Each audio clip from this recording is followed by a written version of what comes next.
Donc bonjour à tous et tout d'abord meilleurs vœux dans cette période et merci de vous être rendus disponibles pour participer à ce webinaire donc, organisé par la mission SPARES.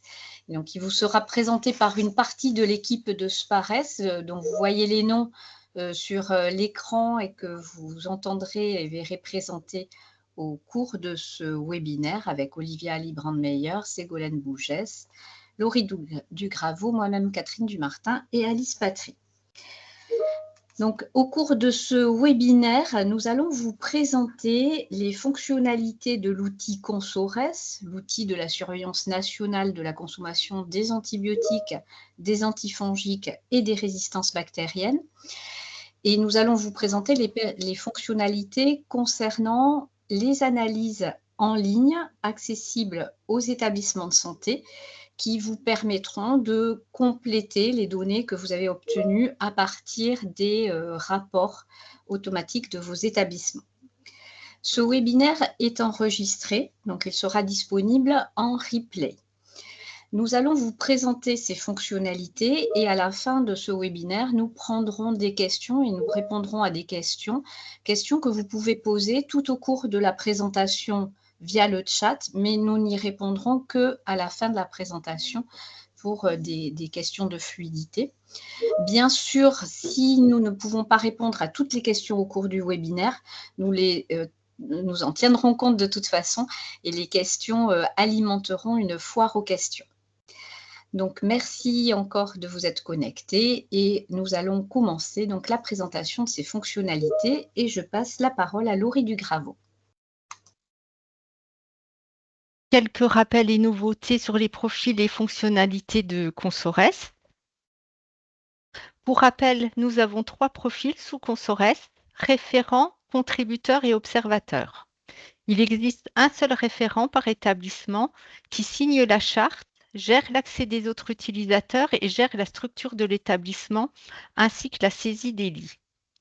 Les données de consommation de journées d'hospitalisation et de résistance bactérienne peuvent être importées par le référent ou le contributeur. Tous les profils peuvent consulter et analyser les données. En tant qu'utilisateur établissement, vous avez accès à ces rapports, aux analyses établissement régionales et nationales, ainsi qu'à l'export des données de votre établissement. Ceci est une nouveauté dans le nouvel outil ConsoRes. Vous accédez à votre établissement via la page Mes établissements. Après sélection de celui-ci, vous accédez à différents onglets sous le nom de votre établissement, dont ceux surlignés en jaune qu'on va vous présenter. Sur le tableau de bord, vous retrouvez les principaux indicateurs de votre établissement. La consommation d'antibiotiques, le pourcentage de SARM et de BLSE. Ces indicateurs s'actualisent en fonction des filtres années et périmètres des UF. Le périmètre des UF peut être soit sanitaire, correspondant à l'hospitalisation complète, chirurgie ambulatoire, dialyse, EHPAD, FAMMAS, HAD ou médecine ambulatoire. En dessous, vous retrouvez les éventuelles anomalies comme l'absence de JH pour l'année en cours et un journal des dernières actions comme l'annulation ou la création d'un import. Onglet Import-Export. Sur cet onglet, on retrouve un historique de vos imports, que ce soit pour votre structure, les journées d'hospitalisation, les données de consommation d'antibiotiques et de résistance bactérienne. Si nous prenons le cas de l'historique ici à gauche des journées d'hospitalisation, vous voyez sur la colonne à gauche, la période vous précise l'année concernée. À côté, nous avons la colonne statut des imports. Le statut des imports peut être en cours, terminé ou annulé. Ensuite, nous avons le statut des données qui peut avoir les valeurs indéfinies, clôturées, figées ou hors analyse. Le statut indéfini correspond aux données importées pendant la période de recueil national et non clôturées. Le statut clôturé, lui, correspond aux données clôturées pendant la période de recueil national. Le statut figé correspond aux données clôturées, validées et incluses dans la base nationale définitive en vue de la surveillance par est. Et enfin, le statut hors analyse correspond aux données importées hors période de recueil national. À côté, sur la droite, vous avez la possibilité aussi d'exporter vos données, que ce soit la structure de votre établissement, les journées d'hospitalisation, les données de consommation, mais également les données de résistance.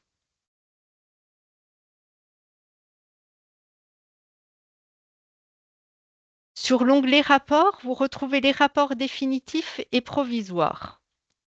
Les rapports définitifs et définitifs courts sur la droite sont réalisés sur la base figée. Pour rappel, la base figée correspond donc aux données clôturées, validées et incluses dans la base nationale définitive en vue de la surveillance par est.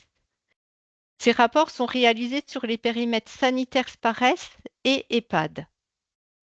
Une des nouveautés est que l'outil permet aux établissements qui saisissent leurs données par site géographique d'obtenir également un rapport sur l'entité juridique. À droite, vous pouvez générer un rapport provisoire. Les rapports provisoires peuvent être générés à tout moment, car ils sont alimentés à partir de la base en temps réel. Ils vous permettent ainsi de vérifier la cohérence de vos imports de données en les téléchargeant après votre import.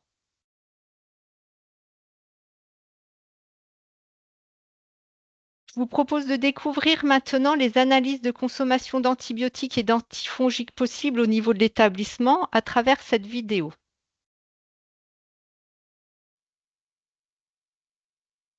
Je vais vous présenter les fonctionnalités des analyses de consommation en anti-infectieux. Ce premier onglet, intitulé Détails, a pour intérêt principal de pouvoir approfondir les analyses en téléchargeant des jeux de données filtrés. Il permet globalement d'accéder à la synthèse des données rentrées pour un établissement. Donc pour télécharger ces données, c'est facile, ce sont les trois petits points en haut à droite du tableau. Et ce sera toujours le cas sur les onglets suivants, que ce soit indicateurs, par type d'anti-infectieux, par famille, par molécule ou les comparaisons. Ce sont toujours les trois petits points qui permettent de télécharger les résultats. Différents filtres permettent d'affiner la recherche.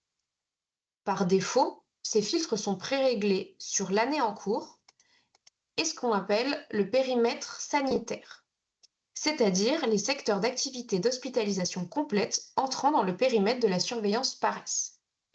Le secteur d'activité au sein du périmètre sanitaire, qui est par défaut, c'est le secteur médecine. Mais vous pouvez changer ou ajouter un secteur qui vous intéresse.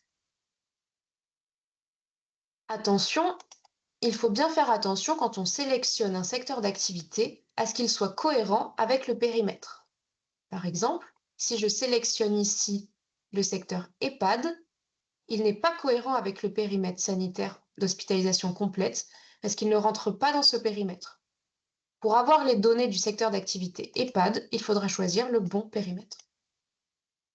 Là, vous avez les données qui s'affichent que vous pouvez télécharger.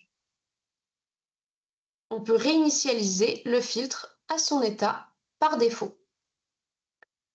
Et ensuite, continuer d'affiner par pôle, service, UF éventuellement, en sélectionnant une ou plusieurs.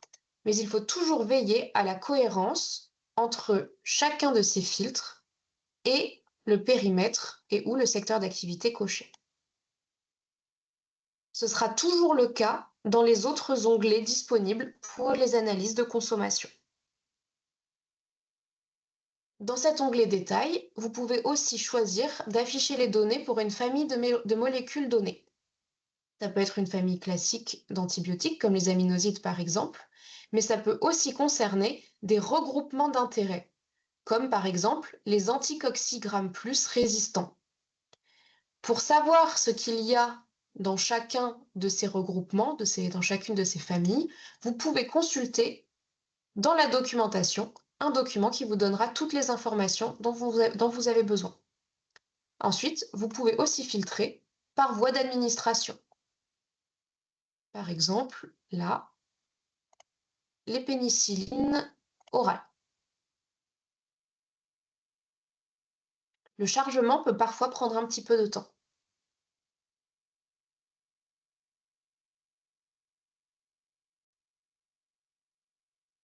Sur ce deuxième onglet intitulé Indicateurs, vous obtenez des informations concernant des indicateurs dans votre établissement que vous pouvez filtrer par année. Quand vous passez votre souris sur les barres des graphiques, vous obtenez des informations complémentaires. Par exemple, ici, pour l'indicateur SPILF en établissement de santé, vous obtenez la part de la consommation totale en pourcentage, mais aussi la consommation correspondante en DDJ pour 1000 JH. Toutes ces données peuvent être téléchargées chacune grâce aux 3 petits points. Vous pouvez aussi télécharger une image globale en PDF de ces indicateurs.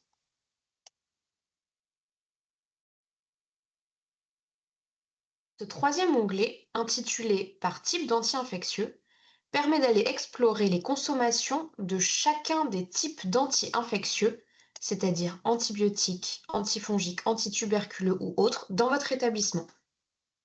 Pour connaître les médicaments classés dans chacun de ces types, vous pouvez retrouver le détail dans la documentation à disposition. Par défaut, l'année en cours est toujours sélectionnée, ainsi que le périmètre sanitaire et le secteur d'activité médecine. Mais vous pouvez évidemment ensuite modifier tout cela. Le premier graphique que vous voyez, consommation par secteur d'activité, est impacté uniquement par le filtre périmètre.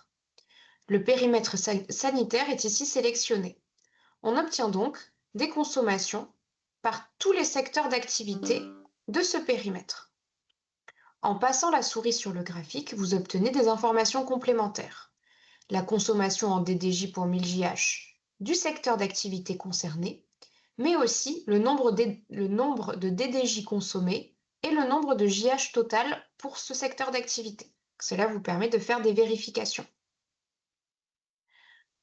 En dessous, vous aurez d'abord un tableau. Ce tableau va afficher la consommation en DDJ pour 1000 JH ainsi que le détail des DDJ et des JH pour le ou les secteurs d'activité filtrés et ou les UF filtrés si vous l'avez fait. En dessous, vous aurez la consommation détaillée par UF du secteur d'activité sélectionné pour toutes les UF, avec le détail des consommations en DDJ pour 1000 JH qui s'affiche quand vous passez la souris. Donc, par exemple, si je veux aussi avoir les informations en chirurgie dans mon périmètre sanitaire, je vais pouvoir sélectionner ces deux secteurs d'activité. J'obtiendrai la consommation totale pour les secteurs d'activité filtrés, ainsi que la consommation détaillée par UF.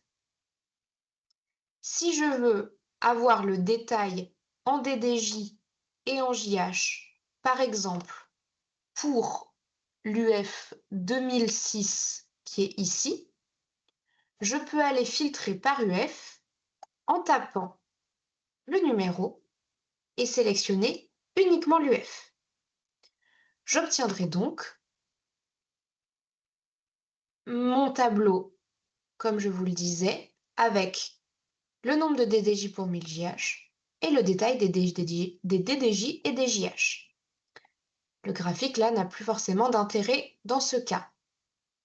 Vous voyez que le premier graphique n'a pas changé car il est impacté uniquement par le filtre périmètre. Je peux ensuite tout réinitialiser et aller changer de périmètre si je le souhaite. Par exemple, le périmètre EHPAD, on obtient la consommation par secteur d'activité dans le périmètre EHPAD, on n'a que les EHPAD, mais vous voyez que rien ne s'affiche en dessous, parce qu'il faut bien faire attention à la cohérence avec le secteur d'activité sélectionné. Je vais chercher EHPAD et j'obtiens les consommations en DDJ pour 1000 JH, ainsi que le détail des DDJ et des JH pour mon secteur d'activité filtré. Comme je n'ai pas d'UF, je n'ai pas le détail par UF au niveau des filtres. En dessous, j'ai toujours le même graphique avec le détail des consommations par UF dans le secteur d'activité sélectionné. Je peux aller plus loin dans les filtres, évidemment, en sélectionnant un périmètre, éventuellement un secteur d'activité. Je peux filtrer par pôle et par service pour aller rechercher une UF. Je peux choisir un autre type d'anti-infectieux. Je peux aussi filtrer par voie d'administration en sélectionnant une ou plusieurs. Et tous ces filtres, il faut bien penser à les réinitialiser à la fin de l'opération avant de changer d'onglet. Sinon, ces filtres seront enregistrés en mémoire et seront les mêmes à chaque fois qu'on change d'onglet.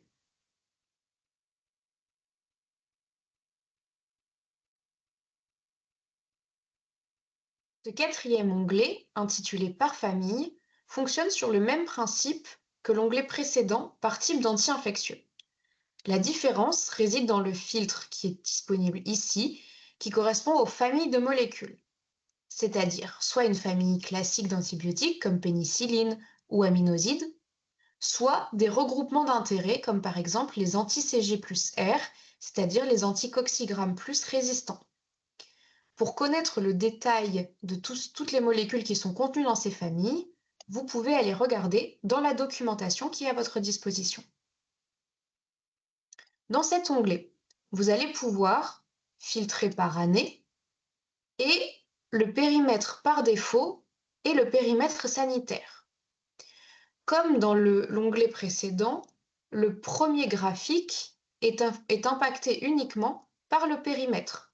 Donc là, pour le périmètre sanitaire, vous aurez les consommations de votre famille de molécules sélectionnées par secteur d'activité qui s'affiche, et en passant la souris sur chacune des barres du graphique, vous obtenez des informations complémentaires. Ensuite, vous pouvez avoir des informations complémentaires si vous filtrez par secteur d'activité et ou jusqu'à l'UF. Par exemple, si je prends le secteur d'activité médecine, en faisant bien attention toujours de la cohérence entre le périmètre sélectionné et le secteur d'activité, je vais obtenir un tableau de mes consommations en pénicilline au sein du secteur d'activité médecine en DDJ pour 1000 JH, mais aussi la consommation totale en nombre de DDJ et les journées d'hospitalisation correspondantes dans ce secteur. En dessous, on a un graphique qui détaille les consommations de chacune des molécules contenues dans la famille sélectionnée pour chacune des UF du secteur d'activité sélectionné. Si je veux aller consulter une UF plus particulièrement ou plusieurs, je vais aller par exemple prendre la 1205 et la 1161. Je vais dans UF et je tape 1205, j'ajoute, puis 1161. Attention, quand on sélectionne une ou plusieurs UF, c'est bien cumulatif ici. Donc j'obtiens dans mon tableau les consommations totales pour ces deux UF avec le détail des DDJ et des JH, et ici la consommation détaillée par UF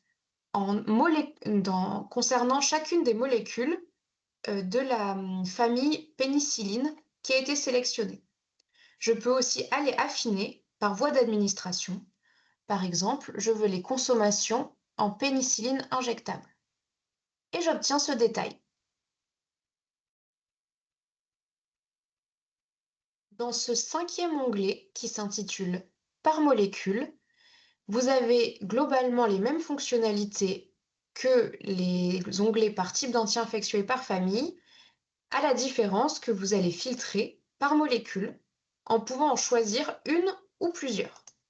La grosse nouveauté de cet onglet, c'est que en plus du graphique de consommation par secteur d'activité au sein du périmètre sélectionné, des consommations qui s'afficheront pour le secteur d'activité ou l'UF filtré, des consommations détaillées par UF. Voilà, vous aurez en plus un graphique d'évolution de la consommation. Je vous montre. on est dans notre périmètre sanitaire pour l'année 2024. Tout ça, on peut le changer.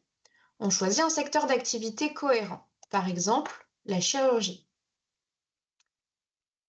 On a donc toujours toutes nos consommations par secteur d'activité parce que c'est impacté seulement par le périmètre sanitaire, là, ici.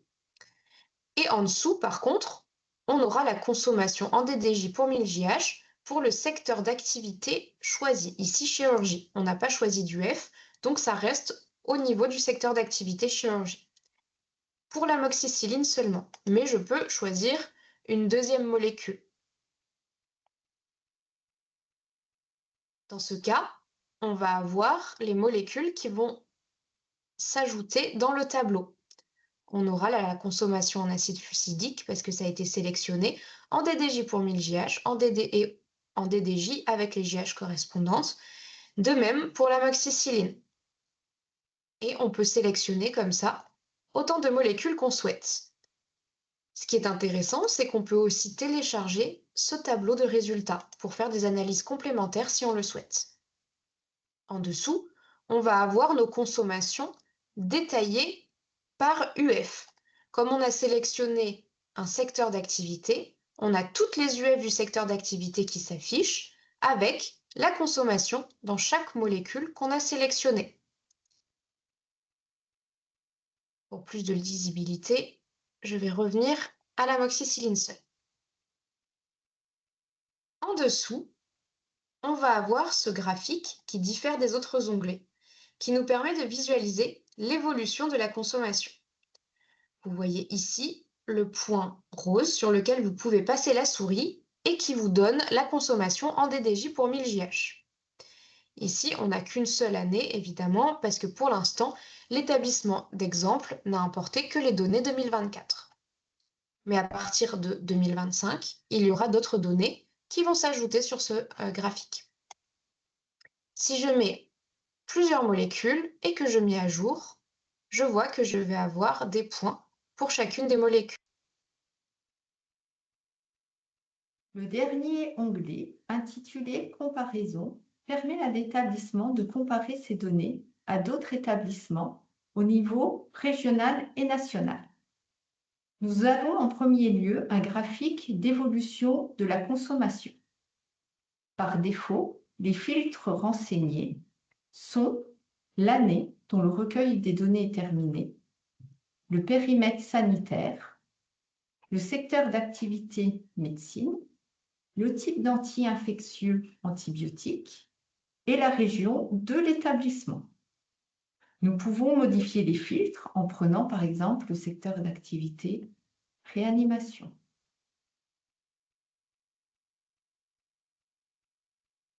On obtient l'évolution de la consommation d'antibiotiques en réanimation pour notre établissement, ici en rose, versus sa région en violet, et en bleu, la consommation nationale.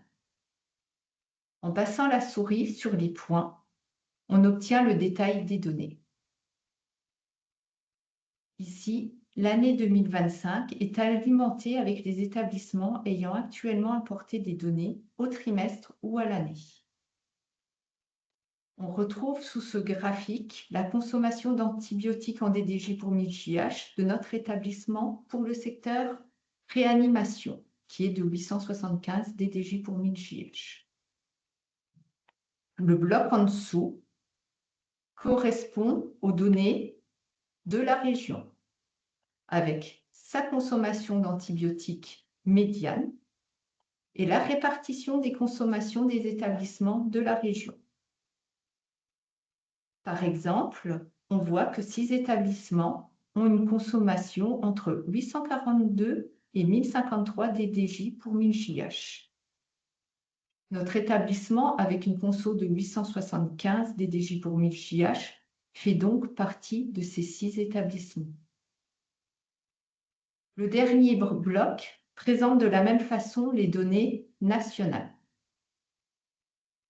Ce qui est intéressant sur cet onglet, c'est de pouvoir affiner notre comparaison à des établissements en fonction de la catégorie d'établissement et du nombre de lits. Par exemple, si je suis un gros CH, je peux me comparer OCH de plus de 33% de lits de court séjour et avec plus de 300 lits.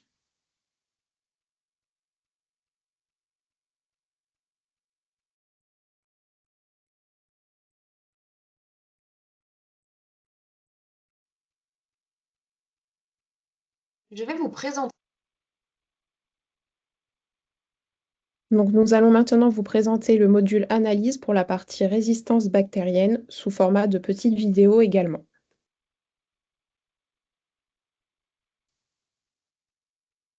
Donc, je vais maintenant vous présenter le module analyse en ligne pour la partie résistance.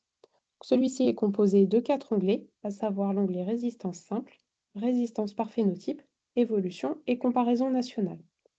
Donc, je vais commencer par vous présenter l'onglet résistance simple et je reviendrai ensuite sur les 3 autres onglets. Au niveau de l'onglet résistance simple, pour afficher des résultats, il faut à minima un secteur d'activité ou une UF, un groupe de micro-organismes, un sous-groupe de micro-organismes ou un micro-organisme et une molécule. Au niveau du filtre périmètre et du filtre secteur d'activité, ils doivent être tous les deux en adéquation. C'est-à-dire que si vous voulez afficher des données pour un EHPAD, il faudra sélectionner le périmètre EHPAD, mais il faudra penser à mettre le secteur d'activité EHPAD. Il en est de même pour la dialyse, la FAMMAS ou la HAD par exemple. Ensuite, vous pouvez regarder vos pourcentages de résistance, soit à l'échelle d'un pôle. Donc, par exemple, dans notre cas, nous voulons voir le pourcentage de résistance des Escherichia coli à l'amoxicilline au sein du pôle mère-enfant. Donc, pour afficher les valeurs, il vous suffit de passer la souris sur le graphique, avec en rose le pourcentage de résistance et en vert ou jaune le pourcentage de sensibilité ou de sensibilité à forte posologie. Vous pouvez également regarder vos données de résistance au sein d'un service, par exemple ici le service d'hépatogastro-entérologie, ou alors au sein d'une UF, par exemple au sein de l'hospi conventionnel du service d'hépatogastro-entérologie. Vous pouvez également regarder vos résistances au sein d'un groupe, par exemple le groupe anaérobie, et vous avez également le groupe autres streptocoques, entérobactérales de façon générale, les staphylocoques non aureus, le streptocoque A, B, C ou G. Si nous prenons le groupe de micro-organismes anaérobies, il faudra penser à décocher le micro-organisme Escherichia coli qui est pré-rempli sur la plateforme Consores. Vous pouvez également ajouter plusieurs molécules si vous le souhaitez. Par exemple, le pourcentage de résistance et de sensibilité au métronidazole. Vous pouvez également regarder vos pourcentages de résistance au sein du sous-groupe Enterobacter cloacae complexe. De la même façon, vous pouvez afficher autant de molécules que vous le souhaitez. Ou alors, au sein d'un micro-organisme, par exemple l'Escherichia coli, mais vous pouvez regarder vos pourcentages de résistance pour n'importe quelle bactérie dont vous avez importé des données au sein de la plateforme Consores. Ensuite, vous pouvez également ajouter la variable site de prélèvement. Par exemple, vous voulez savoir, au sein des urines, le pourcentage de résistance de vos Escherichia coli pour ces 3 molécules. Vous pouvez également ajouter une variable phénotype.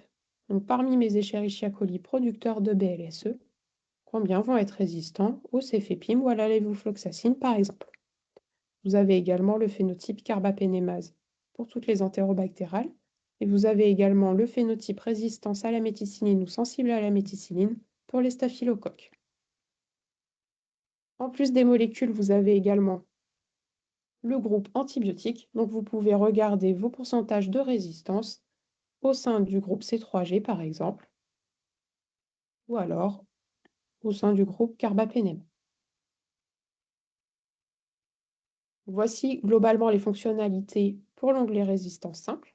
Ensuite, au niveau de l'onglet résistance par phénotype, vous allez retrouver le filtre secteur d'activité. Vous allez également pouvoir regarder vos résistances par phénotype au sein d'un pôle, d'un service ou d'une UF. Vous pouvez également ajouter une variable site de prélèvement. Et donc, vous allez pouvoir regarder vos pourcentages de BLSE ou de PC au sein de votre groupe entérobactéral, ou alors au sein du sous-groupe entérobactère cloaque et complexe, ou alors au sein de n'importe quelle entérobactérie.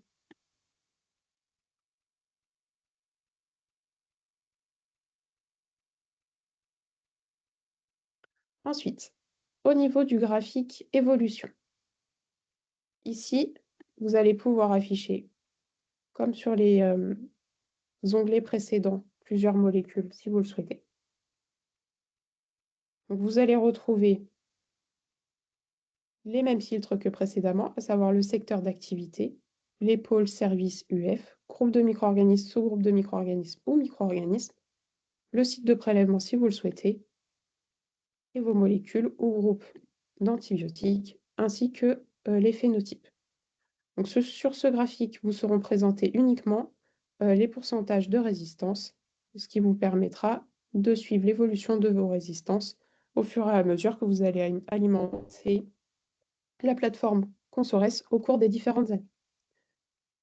Et enfin, vous avez l'onglet Comparaison nationale. Vous allez retrouver également les mêmes filtres, à savoir le secteur d'activité, groupe, sous-groupe ou micro-organisme, le site de prélèvement, les molécules ou groupes d'antibiotiques, vos phénotypes, et vous allez avoir la disparition des filtres pôle, service et UF au profit des filtres catégorie d'établissement et nombre de lits. Donc ici, vous allez pouvoir comparer vos données de résistance, par exemple ici pour ces 3 molécules, amoxicilline, céphépime et levofloxacine pour nos Escherichia coli, avec les données de résistance globale au niveau national pour l'ensemble des établissements de santé qui ont importé des données. Ou alors, vous pouvez vous comparer à une catégorie d'établissement. Par exemple, si vous êtes un CHU, vous pouvez comparer vos données avec l'ensemble des CHU qui ont déposé leurs données de résistance. Ou alors, si vous êtes un CH,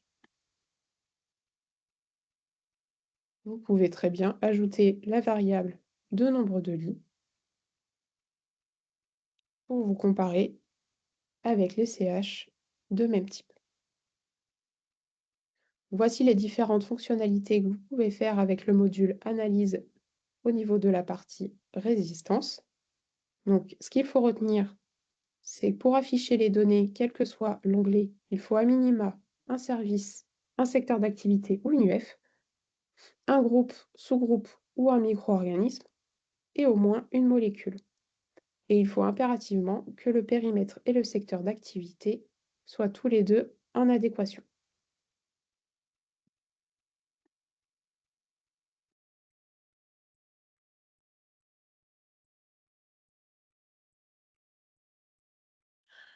Nous allons maintenant vous présenter les analyses régionales et nationales que vous pouvez retrouver dans la rubrique Analyse, donc à ce niveau-là du menu, Analyse régionale. Donc sur l'onglet Indicateurs, vous retrouvez l'indicateur ECDC, SPILF en établissement de santé et SPILF en EHPAD. Les filtres obligatoires sont l'année et la région. Et vous pouvez également filtrer sur la catégorie d'établissement et ou le nombre de lits. Sur l'onglet par famille, vous pouvez analyser les consommations d'antibiotiques d'une région en précisant la famille à ce niveau-là. Si la famille n'est pas renseignée, vous avez par défaut la consommation globale d'antibiotiques. Dans cet exemple, il y a 170 établissements participants avec une consommation de C3G à 35,1 DDJ pour 1000 JH. Sur le graphique de consommation par secteur d'activité, on voit ici que la consommation de C3G en médecine est de 62 DDJ pour 1000 GH. Sur ce même onglet, vous pouvez analyser de la même façon les consommations d'antifongiques et d'antituberculeux. Ensuite, sur l'onglet par molécule, le principe des filtres est identique à l'onglet par famille, en précisant une ou plusieurs molécules à ce niveau-là.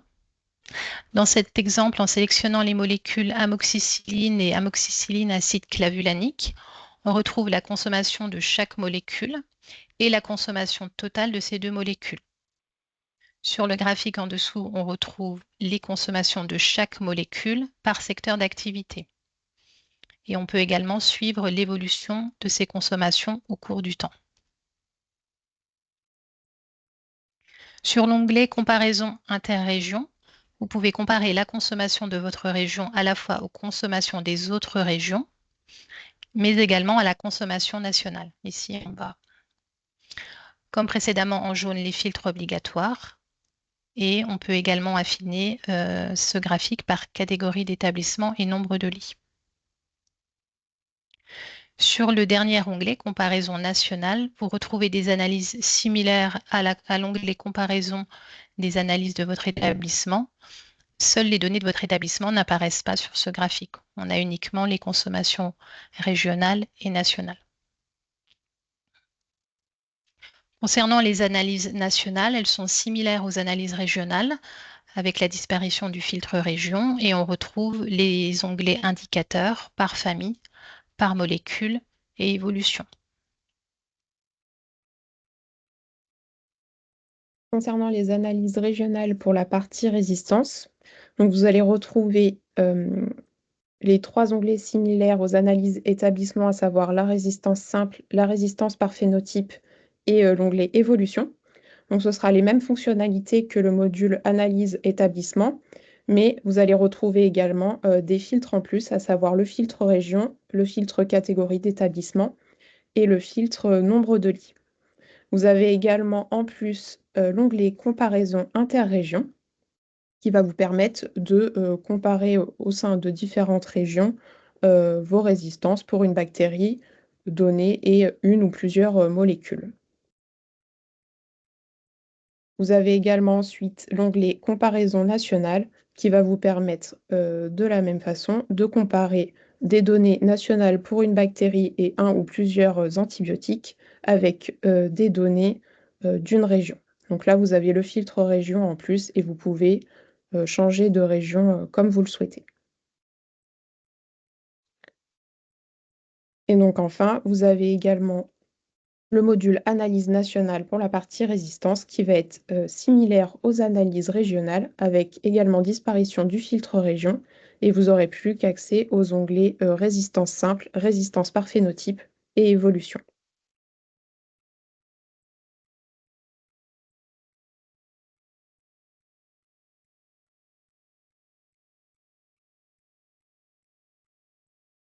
Alors, concernant donc après toutes ces présentations des fonctionnalités, s'il faut retenir quelques points clés quand même pour l'utilisation des analyses, c'est que donc dans les analyses, la base est en temps réel, c'est-à-dire que les données sont les données qui ont été importées récemment. Il y a un petit délai de mise à jour quand même quand quelqu'un importe ces nouvelles données, mais c'est quand même une base en temps réel. Donc, parfois, les données qui s'afficheront peut-être ne seront pas exactement les mêmes que vous aurez dans un rapport national, par exemple, paraissent figées. Sur chaque onglet d'analyse, il y a un téléchargement possible des graphiques et des tableaux de données. C'est ce qu'on vous montrait dans les vidéos. Il y a 3 petits points souvent en haut à droite des graphiques ou des tableaux et donc vous pouvez les télécharger au format Excel. Et il y a aussi un mode pour pouvoir les télécharger en format PDF. Gardez en tête que les filtres sont conservés d'un onglet à l'autre. Donc d'un onglet à l'autre, que ce soit dans les analyses consommation ou résistance. Il faut l'avoir en tête parce que parfois on va changer d'onglet et on ne comprendra pas forcément ce qui s'affiche. Donc voilà, bien regarder quels sont les filtres qui ont été gardés en mémoire quand on a changé d'onglet. Dans les comparaisons, un minimum de 2 établissements est nécessaire pour l'affichage des résultats. En fait, c'est au moins 2 établissements.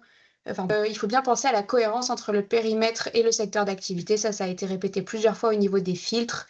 Parce que si vous choisissez un secteur d'activité, en fait, tous les secteurs d'activité s'affichent. Et donc, si vous choisissez un secteur d'activité qui ne va pas avec le périmètre, évidemment, vous ne pourrez pas afficher de données. Donc, on arrive sur la fin de ce webinaire. On va prendre quelques questions, mais à savoir qu'on ne pourra pas répondre à tout là aujourd'hui. Donc, une foire aux questions sera élaborée à la suite de ce webinaire sur la base de toutes les questions que vous aurez posées dans le chat. Donc, voilà, ne vous inquiétez pas si on ne répond pas à toutes les questions. Il y aura une FAQ disponible à la suite du webinaire. Et des tutoriels aussi seront prochainement disponibles dans la rubrique documentation, en plus du replay. Comme ça, vous pourrez cibler directement ce sur quoi vous souhaitez vous renseigner. Merci. Donc, comme ça vient de vous être dit, on ne pourra pas répondre à toutes les questions dans le temps de ce webinaire. Et je vous propose notamment que nous ne traitions pas des questions qui reposent sur la méthode de surveillance. Vous avez le document méthodologie qui précise bien quels sont les secteurs surveillés, les anti-infectieux surveillés. Donc, les informations sont disponibles. Je vous propose qu'on cible ici les questions vraiment sur l'objectif de ce webinaire, c'est-à-dire les analyses en ligne. Donc, il y a des questions sur, il y a une question sur le rapport complet finesse juridique. Donc, je vais laisser Laurie Dugraveau répondre à cette question. Oui, alors pour avoir votre rapport sur le finesse juridique, vous allez donc sur l'onglet Rapport et vous verrez dans la colonne sous Rapport définitif, la colonne finesse juridique qui sera renseignée. Et ça sera ce rapport sur cette ligne qu'il faudra télécharger. Pour ce qui est du rapport provisoire, vous avez également la possibilité de télécharger un rapport provisoire sur le finesse juridique. Et là, il y a une petite case à cocher, finesse juridique, avant de le générer. On a également, si vous désirez, dans la rubrique documentation, une petite notice qui s'appelle rapport établissement avec des copies écran, où ce sera peut-être plus parlant pour vous accompagner à le faire.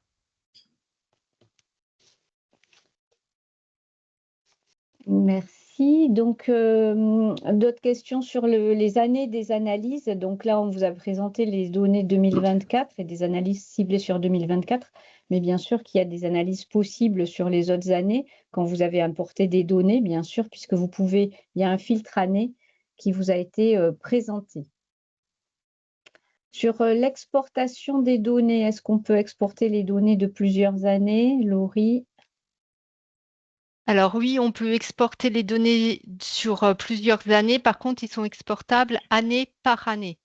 Il faudra faire, si vous voulez 2 années, il faudra faire un export pour l'année 2024 et un export pour l'année 2023, par exemple. Voilà, donc au fur et à mesure où vous saisirez, vous importerez des données, vous aurez accès à ces données-là en export. Et ça apparaîtra aussi, ça répond à une question, dans les évolutions, si vous importez des données antérieures, cela apparaîtra également dans les graphiques évolution. Une question sur l'export possible des graphiques. Monier, je peux les faire monter? Oui, je ne vais pas ressortir. Donc, tous les graphiques et tableaux sont exportables au format CSV, XLSX, JSON et PNG. Cependant, la question, elle était un peu plus précise. On ne peut pas intégrer ces graphiques dans un rapport qui serait prédéfini et qu'on pourrait réexécuter. Effectivement, les rapports sont prédéfinis. Hein, vous avez vu les onglets où on peut les télécharger. Et donc, les rapports, on ne peut pas les générer pour une UF ou un service. Ils sont prédéfinis tels quels, donc non modifiables. Une autre question portait sur la possibilité de faire en une action les rapports de plusieurs services différents pour envoyer des consommations à 3 services différents. Donc là, je laisse Laurie répondre aussi. Alors là, si je comprends bien la question, c'est vous voudriez régénérer le rapport sur quelques services, c'est ça? C'est comme ça que j'ai compris la question aussi. Parce que effectivement, le rapport ne peut pas être régénéré sur un ou plusieurs services donnés. Ça, c'est pas possible. Et donc, si vous voulez faire un rapport pour une UF ou un service, il faut donc faire les analyses pour chaque Oui, service ou chaque UF pour constituer un rapport personnalisé, enfin individuel pour chaque oui, UF à laquelle vous-même. vous voulez envoyer les résultats.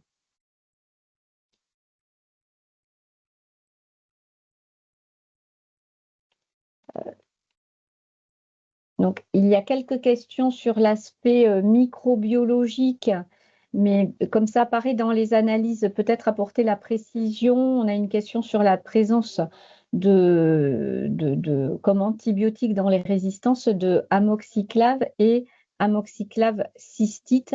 Donc, Alice, si tu peux préciser la différence. Oui, du coup, c'est la différence entre ces deux molécules, ça va être la catégorisation clinique. C'est-à-dire que, en gros, le seuil pour dire que l'amoxicilline acide clavulanique cystite va pas être le même pour dire que c'est résistant par rapport à si on traite une infection urinaire par rapport à une autre infection. Donc, c'est la valeur prise en compte pour Oui, pour les définir le seuil ECBU, de pour ouais, l'expression des des résistances. résistances. Tout à fait. Ensuite, une question sur la possibilité de faire des comparaisons au niveau de la région pour les résistances. Donc, si je comprends bien la question, en fait, les comparaisons automatiques, elles sont par rapport au national.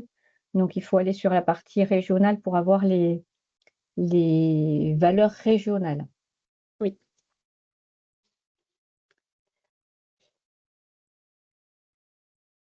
Ensuite, une question sur la génération des rapports des années antérieures à 2024. Donc, quand des données seront importées sur les années précédentes, il sera effectivement possible de générer des rapports, mais cela restera, il faut aller sélectionner la partie rapport provisoire, puisque les rapports définitifs sont réalisés sur les données dites figées, c'est-à-dire les données qui ont été validées au niveau national dans le cadre de la surveillance nationale pour faire les rapports nationaux. Donc, vous pouvez tout à fait générer des rapports pour les années précédentes, mais la fonctionnalité à sélectionner, c'est rapport provisoire.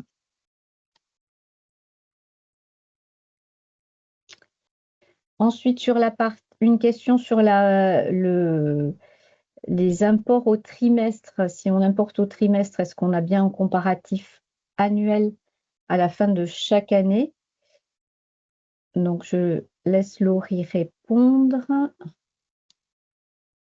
Oui, il n'y a pas de souci. Les données trimestrielles sont cumulées sur l'année et il y a bien une comparaison annuelle.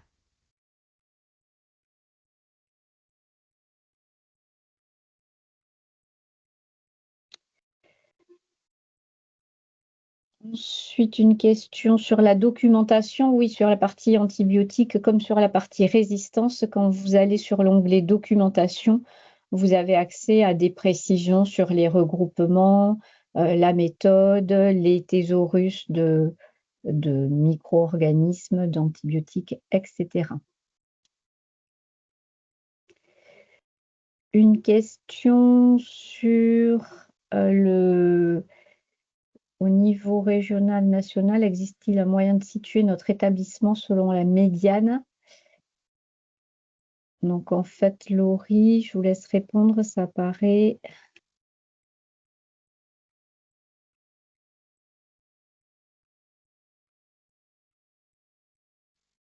Alors, ça doit être sur l'onglet comparaison. Mhm. Oui, il me semble que c'est ça. On retrouve la médiane régionale et nationale de consommation.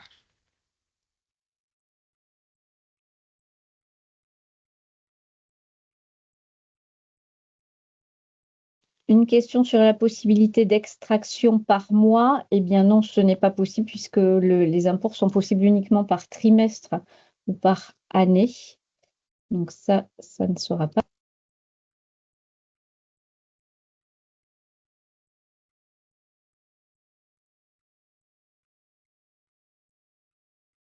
Catherine, je crois que votre micro ne fonctionne plus. Je ne l'avais pas activé, en effet.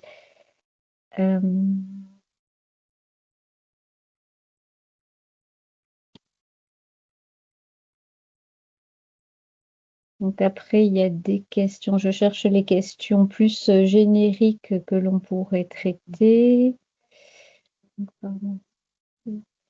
Donc, lors de l'analyse de la consommation, peut-on sélectionner plusieurs familles d'antibiotiques? Donc, non, effectivement, on peut sélectionner plusieurs antibiotiques, mais pas plusieurs familles en même temps. Il faut faire les analyses famille par famille.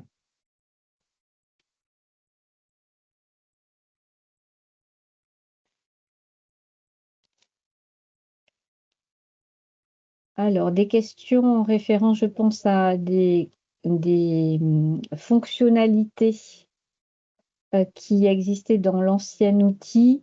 Pouvons-nous créer un groupe d'UF qui serait disponible à chacune de nos connexions? Olivia ou Laurie? Non, ça c'est pas possible à part les mettre, j'irai rassembler les UF dans un service ou un pôle. C'est la seule possibilité que je vois.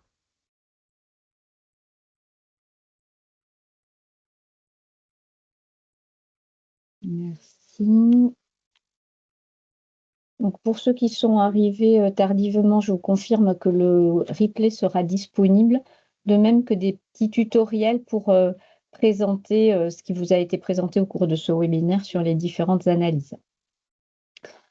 Alors, des questions concernant des données aberrantes. Que fait-on quand on note des résultats qui paraissent aberrants dans le rapport sanitaire téléchargé?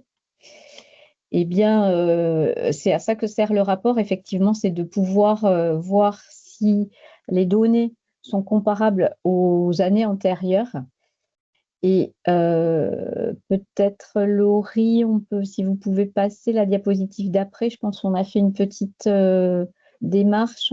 Donc, pour contrôler vos données ou quand vous avez des données aberrantes, vous savez que vous avez dans la méthodologie SPARES comme dans les rapports, on les remet, une infographie et puis 4 pages qui indiquent la conduite à tenir pour pouvoir interpréter les données.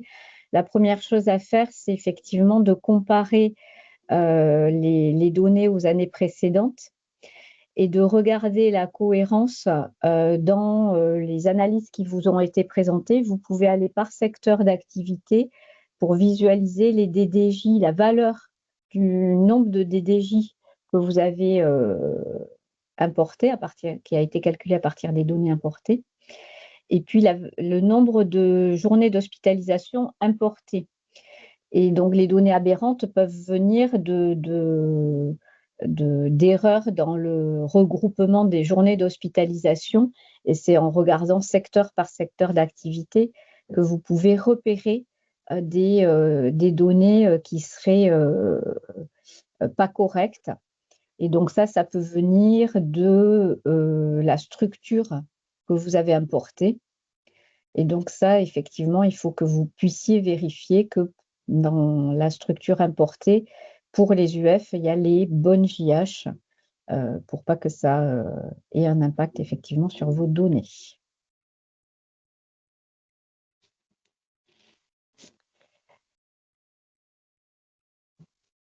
Peut-être dernière question là de Florence Meyer, si on importe les données de 2025, donc vous avez pu voir que vous pouvez, maintenant que l'année est close, importer vos données. Donc, dès que vous importez les données, vous pouvez obtenir le rapport provisoire. C'est le point numéro 2 sur cette diapositive. Ça, c'est dès que vous avez importé vos données. Comme ça vous permet tout de suite de vérifier ces éléments-là. Est-ce que vous avez des données aberrantes ou pas? Et de prendre des mesures. Et vous avez aussi accès aux analyses dès que vous avez importé vos données.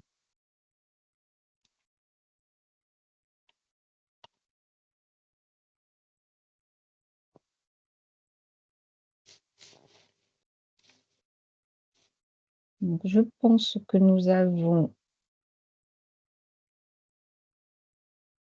traité la majorité des questions. Oui, peut-être la dernière question, effectivement, on y avait déjà répondu quand on avait fait le premier webinaire lors du lancement de l'application. Les données des années précédentes, il faut les réimporter dans l'outil puisque c'est un outil complètement différent du premier. Il n'y a pas eu du tout de structure commune. Donc, à notre niveau, il n'était pas possible d'intégrer les données des années précédentes.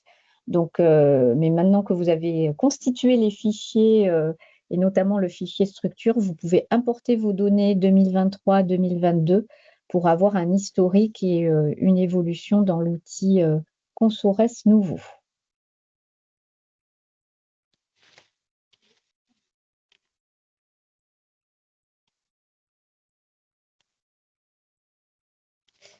Pour participer à la surveillance nationale, la date limite d'import, c'est le 31 mars. Vous avez dû tous recevoir l'appel à participation à la surveillance nationale. Et bien sûr, l'application, elle est accessible tout au long de l'année, hein, mais pour participer à la surveillance nationale et être inclus dans le rapport national, et donc ensuite avoir un rapport sur la base de données figées, il faut importer les données avant le 31 mars. Et donc, que regarder en cas de données de résistance qui paraissent aberrantes dans le rapport, c'est la cohérence des fichiers que vous avez importés et être sûr que le fichier importé était bien complet. De notre côté, nous avons un ensemble de contrôles qualité qui vérifie l'absence de certaines données. Des valeurs qui sont complètement non compatibles avec la réalité, mais si les valeurs saisies sont compatibles, elles peuvent être fausses pour un établissement de santé donné, mais compatibles pour d'autres, donc on n'a pas on ne peut pas tout contrôler à notre niveau, notamment la cohérence des structures établissements.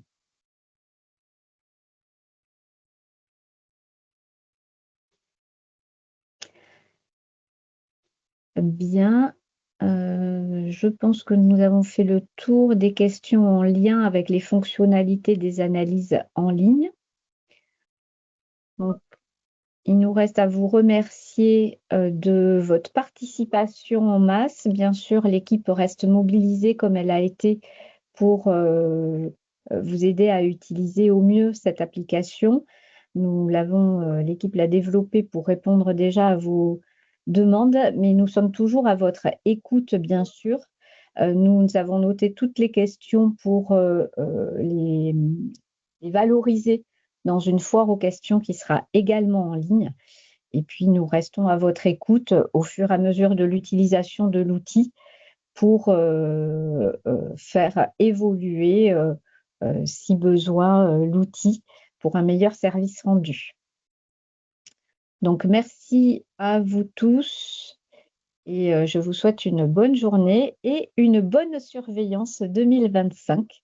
Rendez-vous prochainement. Donc, il y a des webinaires qui sont organisés par la partie bon usage des antibiotiques de la mission. Et donc, vous avez noté un webinaire sur un outil d'évaluation des pratiques le 29 janvier. Et donc, l'évaluation des pratiques qui est bien sûr complémentaire à la surveillance pour vous permettre d'aller plus loin dans la compréhension de vos données. Donc, merci de votre attention, merci à tous et bonne journée.